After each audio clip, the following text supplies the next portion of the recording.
pre-theology and 4 years of seminary. And you know, there's an old saying by Mark Twain, which I always loved. He said, when I was 18, I thought my father didn't know anything. And by the time I was 21, I was amazed at how much he'd learned. So with that being said, obedience is a form of humility. Disobedience is a form of pride. Questioning is okay, as long as it leads us to the truth. So, we must never substitute our opinion for what the church teaches. Now, the church has made mistakes over the years. I think of the Galileo situation. Remember that? Galileo said that the earth revolves around the sun, and the church said, no, Scripture says that the earth is the center of the universe, and everything revolves around us. Talk about arrogant, because human beings are here. Everything must be we're the center. And Galileo was censured for hundreds of years. And he was told to rescind what he had to say. And there's a famous little story about him. He went before the tribunal judges in Rome, gets yelled at, and threatened that he would be excommunicated if he didn't say that the earth was the center of the universe, and that the sun revolved around the earth and not the earth around the sun. And so he said what he had to say, and on the way out, he whispered to one of his friends, but it does. So in other words, we, I think in our pride, may think we know everything. And that's why we have the magisterium of the church to guide us. Does the church make mistakes? It sure does. That's a whopper. I think of the situation with Martin Luther. Martin Luther gets a bad rap. He had his. We're going to talk about Martin Luther at length in one of the following lectures. But Martin Luther got a bad rap. He was an Augustinian priest, and he had a legitimate beef against the church.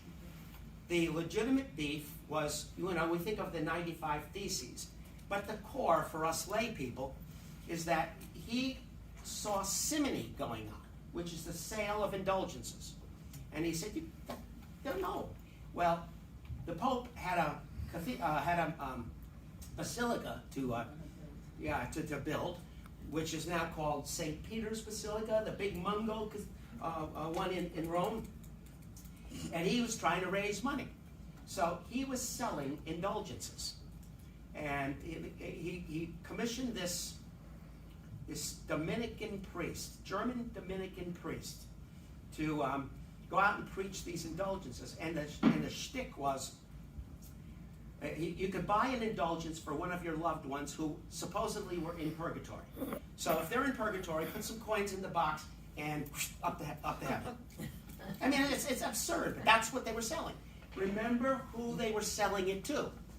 They were selling it to simple folk, farmers, illiterates, working class people who might know their trade really well, but probably couldn't read. So you could fool all of the people all of the time. Luther, being highly educated, he was a professor, took a fit with this, amongst other things. And he made himself known to the Pope. And the Pope sent his nuncio down there to Germany, or up there to Germany, and sat Luther down. And I'm paraphrasing some of this history, of course, but sat Luther down and said, don't you do that. If you don't do that. And he said, I have to do it. You are preaching something sinful. But I have to do it. Because we're trying to raise money for St. Peter's Basilica. Well, you can't do it on something immoral. And the nuncio was yelling at Luther, and Luther's yelling back at the nuncio.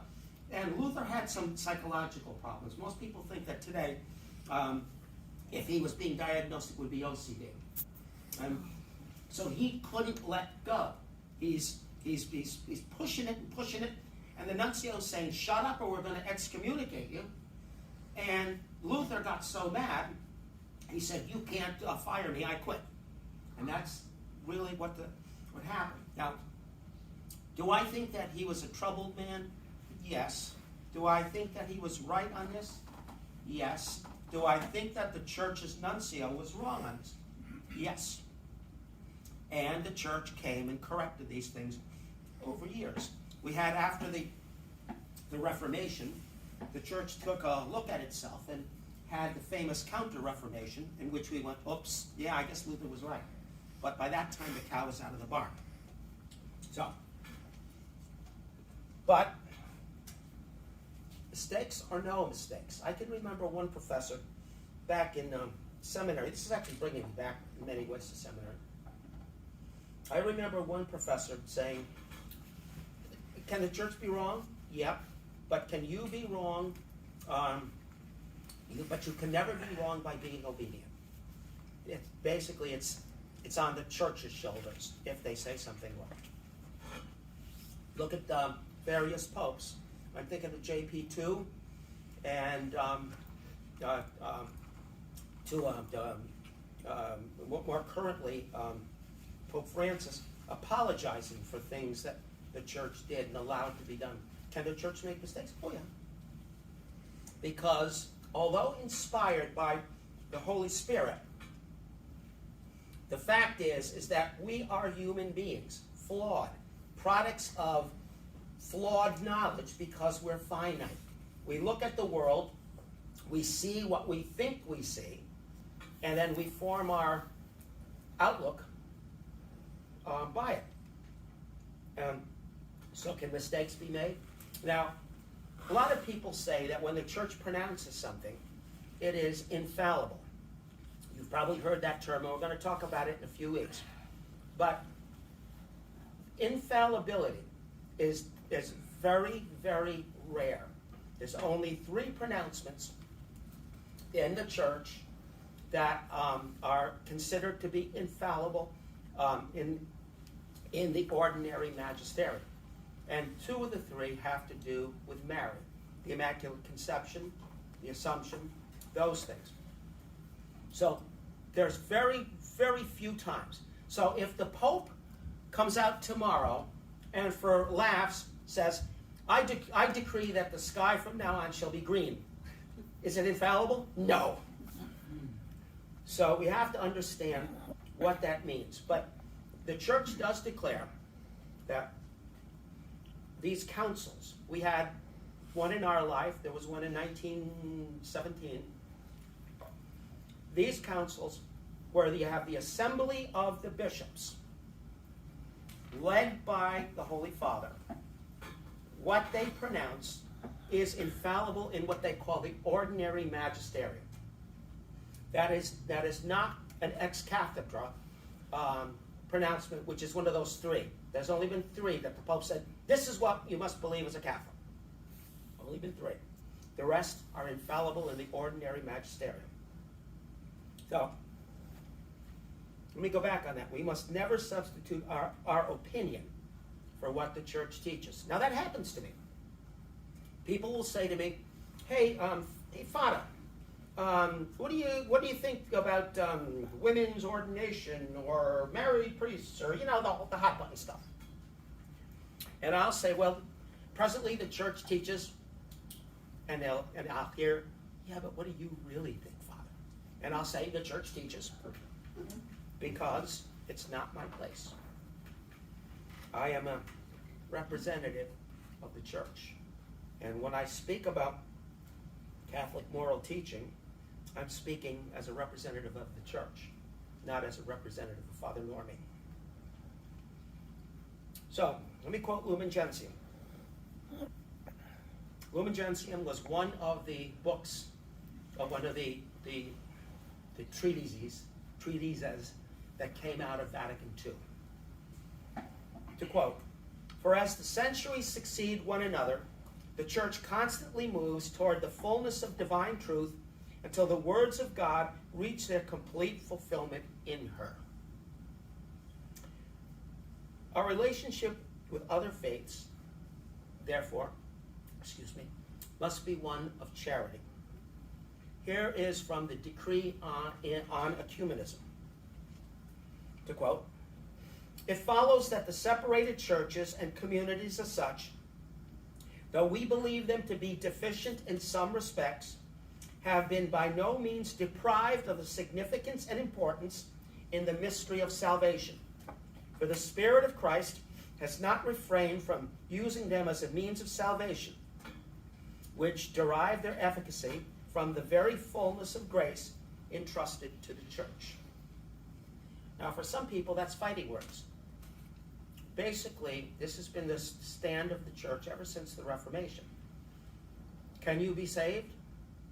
Yes. How are you saved? Through the cross of Christ.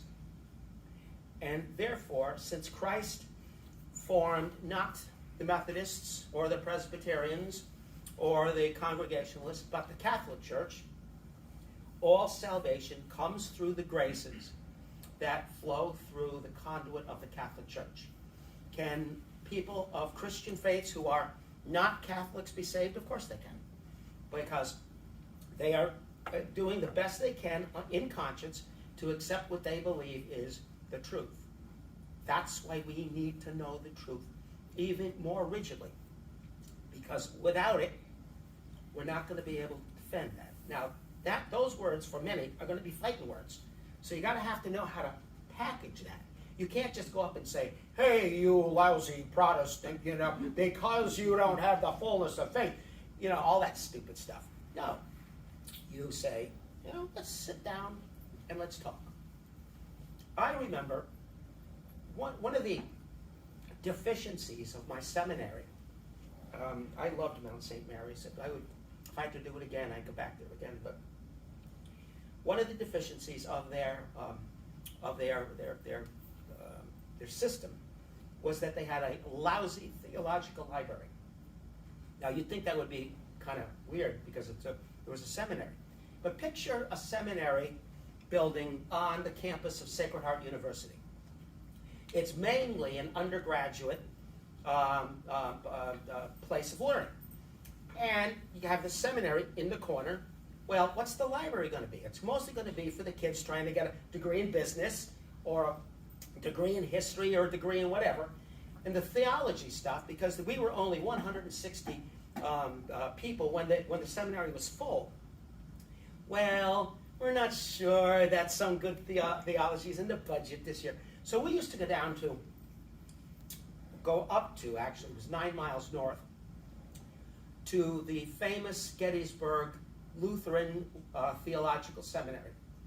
And they know how to do a library. This place had easy chairs, and it had carpets, and it was nice. Coffee bar, it was all there. And you encounter the Lutheran seminarians. And more than once, you sit down, and what you will actually find in most of the Christian faiths is they're not all that different. It's the little things. But that's where you discuss, not yell. And unfortunately, today, we don't know how to discuss. We like to yell. The minute somebody disagrees with us, it becomes a fuss. People are getting shot over disagreements on the streets these days, for heaven's sakes. Okay, all Catholics must be able to defend the Catholic Church to non-Catholics. Duh. Practical reasons. 1, souls are being lost every day to falsehood. We must be equipped with the whole truth because it is our duty and charity to our brothers and sisters. Let me give you a sadly perfect example of how some Catholics, probably many, think they know what they're talking about, but are doing a lousy job defending the faith. You turn on the news stations, primarily the ones that are center or to the left, and you will get these defenses of liberal freedoms. Well, just, equality for women, equality for the different races, all that stuff. that's part of that so-called liberal way of thinking. You know, we see on the other side evidence of white supremacy and all that stuff. So I'm not trying to characterize one is necessarily this and one is necessarily that, but you see this admixture. So I'm watching one of those left-of-center news programs, and the news anchor, the pundit, who I know to be a Catholic, right? I know this person is a Catholic, was vigorously defending bringing a right to an abortion. Vigorously defending it. And I'm thinking to myself, what part of this don't you know? You know, what part of this? So, secular theology, no, that's the wrong word. Secular thinking finds its way into even the confines of people who consider themselves to be good Catholics and confuses, forgive my French, the hell out of them. We've got to do a better job.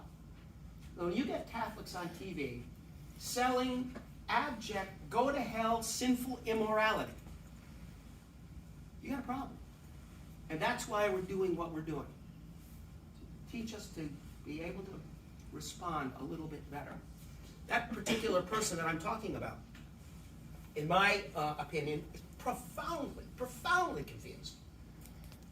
Substituting opinion for the truth taught by her church.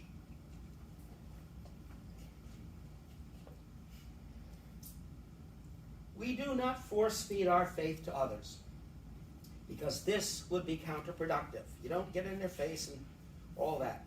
But we must be ready if we are challenged.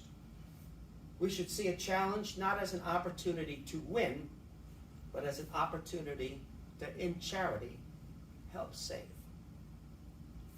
We do not need to know everything, but we must be committed to learning a little bit about the faith each day. Now, remember we had a conversation yesterday when you brought up wanting to go lead the people to going a little bit deeper. Remember that? Yeah. And what did I say? I said that's right. We should. And by the way, we're putting little 2-minute teaching vignettes on the internet. Now, if you go to our website, Debbie will have this up and running within a day or two. We've been making these little, when that thing works, we've been making these little videos because people have been asking questions.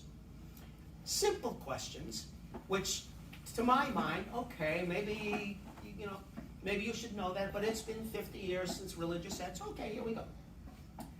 The first one we did is a description of what the tabernacle is and where it comes from. The second one's going to be a little explanation of why we have a sanctuary light. And this is going to go on, and they're all going to be about 2 minutes. And you're going to see, at least on the first one, 2 famous stars presenting. It's going to be me and Dora.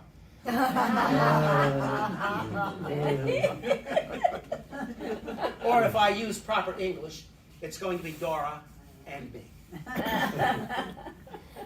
So, if you want to, have a quick little shot, we're not going to put them out every day, but we'll put out, at least once a week. We'll take a small little chunk of teaching of the church. I'm thinking, Debbie gave me some suggestions. That's where we went to these first 2. But I'll take suggestions. If you want a little 2-minute explanation of this, that, or sure, tell me. I'll write it down. And I'm thinking about describing the role of the bishops, the role of the anointing of the sick, a reminder of the beautiful efficacy of penance. All of these things, just little 2-minute things to remind people what the church teaches about marriage and divorce, little things like that. So, biblical reasons to defend the Catholic faith. Let me quote 1 Peter chapter 3, verse 15 and 16. But in your hearts, sanctify Christ as Lord. Always be ready to make your defense to anyone who demands from you an accounting for the hope that is in you. You do it with gentleness and reverence. With that, I say thank you very much. We're done. Any questions? Could you just say 1 Peter, what was that? Here, you can have this. I'm done with it. Oh. It's the last thing on the page. Okay, thank you very much. Father, what were the 3 pronouncements you said that were infallible, like Immaculate Conception, Yeah. Assumption, and... I'm a little bit embarrassed. That's why I didn't say what the other one was, because I don't know what it was. Oh, okay, sorry. And I tell you what, that's a good thing for a 2-minute video. Good catch, yeah. That's I think the Pope said he was infallible. the Pope has never called himself infallible. Well, then I don't know where I went to get Yeah, it. no, I think that the whole idea about infallibility is poorly understood. And if you heard it from some nun in class, Yes. we also heard about the existence of limbo in sister's class. Yes. Yeah. Most of the nuns are not theologians. So, what the good sisters do is it was well-meaning, but they kind of made it up. The church has never taught that everything that comes out of the mouth of the Pope is infallible.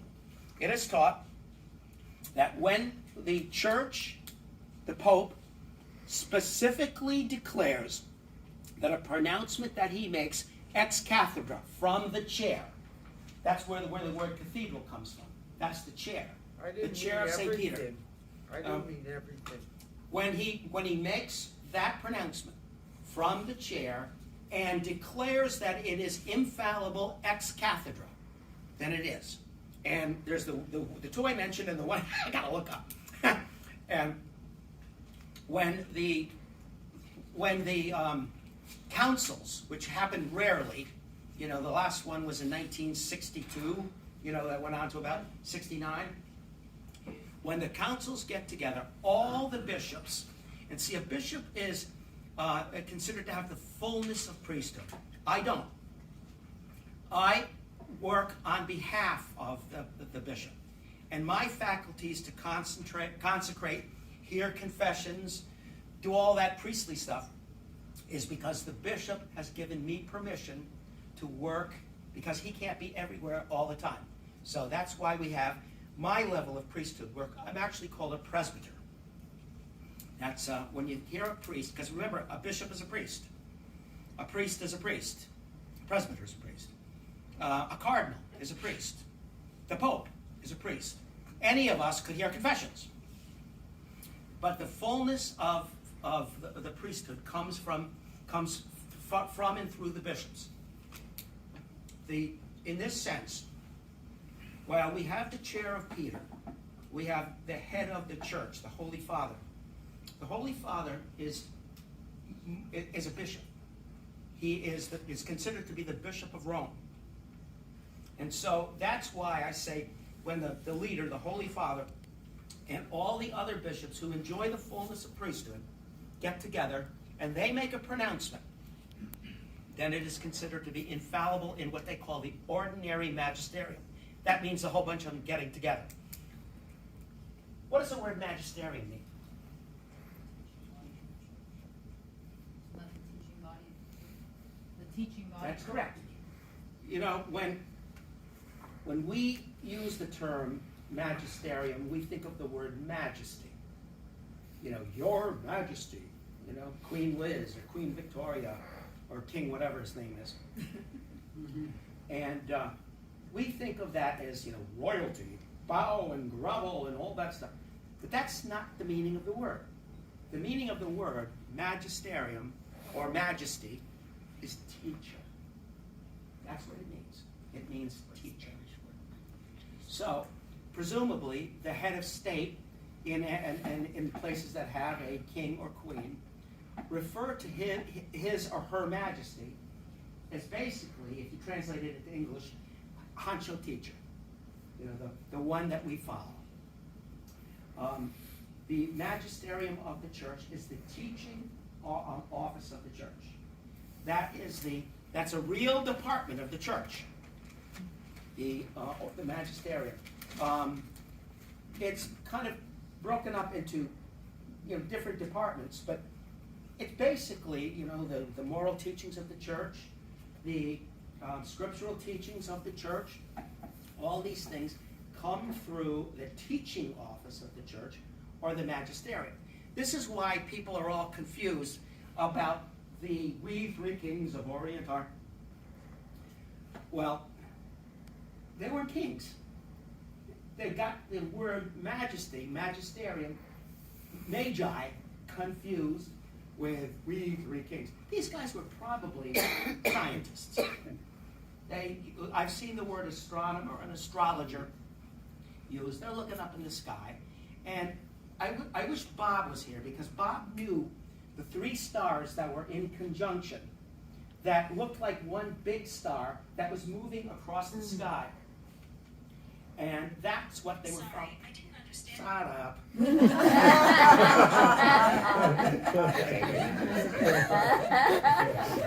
I love this thing. I've had this thing go, sorry, I don't understand, right in the middle of Mass. I've had that happen. Where, we have that famous little disclaimer that nobody pays attention to. Please silence your cell phones. Yeah. Mine have gone off twice. One at a funeral. Remember that? I was just about ready to to do some mighty message thing or something. I don't know. Ring. So the only thing you can do is laugh and say, poor deceased Joe Smith. He must be calling from heaven. All right, my friends. That is next week. It's going to be, as I remember, sola scriptura, which was it's kind of a Lutheran concept, and we'll get into that. Remember, I said that Luther probably had OCD. Yes. Remember that next time we meet. When are we meeting? It might not be until after Easter. Okay. Oh, I thought the first one. Yeah, There's Well, yeah. What's on the calendar? What do we have?